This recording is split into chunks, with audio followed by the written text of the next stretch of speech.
And that's me. Every time someone tells me that seeing each other before the wedding is bad luck.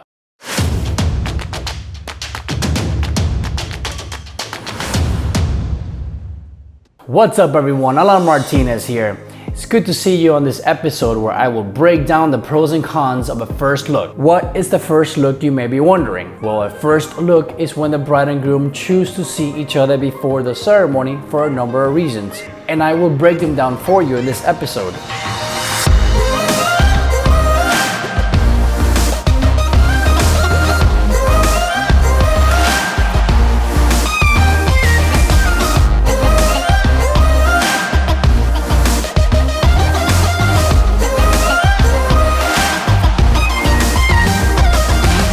Before I go any further, I want to make it clear that the point of this video is not to push you to do a first look, but rather to inform you and help you make your own decisions once your wedding time comes around. So moving on, let's first talk about some of the cons of doing a first look. Here are some of the negatives I see of seeing each other before the ceremony.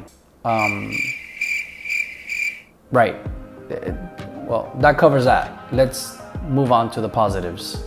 As you can probably already guess, I am a huge advocate for doing a first look.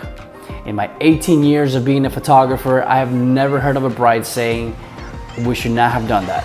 On the contrary, I have heard countless brides say that they regret not doing a first look for a number of reasons. If you believe that seeing each other before the ceremony is bad luck, then that's really nothing this video can do for you. But let me just tell you that at least in Jewish ceremonies, the bride and groom have to see each other before the ceremony. During the signing of the ketubah or the marriage license, the groom has to lift up the bride's veil to make sure he's marrying the right girl. Of course, it is only a ceremonial tradition, but it is indeed what happens during the ketubah signing, and they have to see each other before the wedding. So no, I do not think that seeing each other before the ceremony is bad luck at all.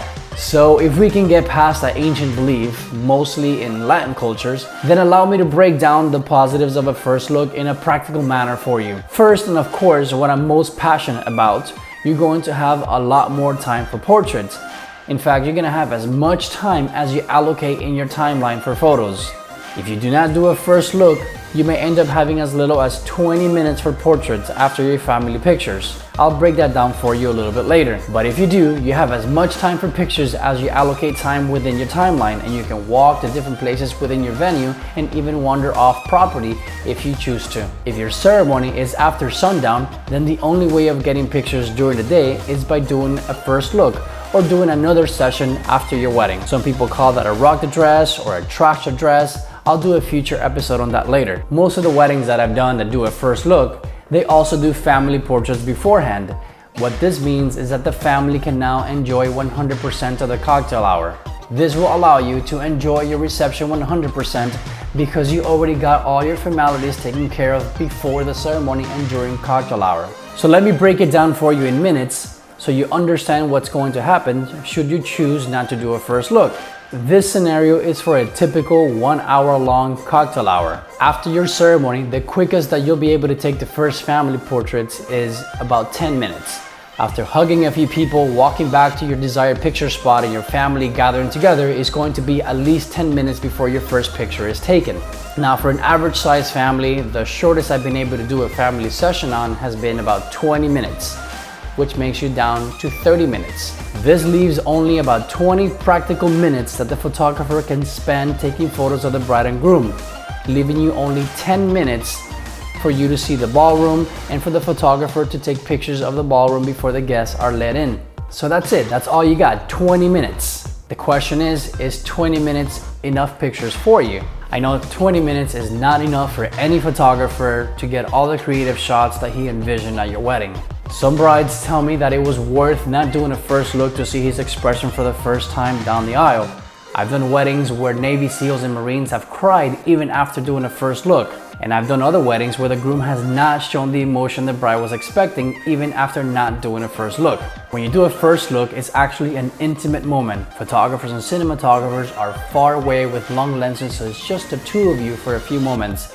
You actually get to see her and tell her how beautiful she looks. You can spin around and show him your dress, and he can admire you from head to toe and tell you how beautiful you look. And you can actually hug and tell how much you love each other, which is something that you cannot do once you walk down the aisle to your ceremony. So there you have it. Those are my thoughts on a first look. Again, my point was to educate you to help you make your own decisions. I hope you enjoyed this video and got some information out of it. If your bride or groom are on the fence about doing this, then share this video with them and help them make their own decision. Do me a favor and give this video a like, share with anyone you think might find it useful. If you're not already a subscriber, consider subscribing and hit that bell so you can be notified when I upload a new video. It's good to see you here, and I'll see you on the next one.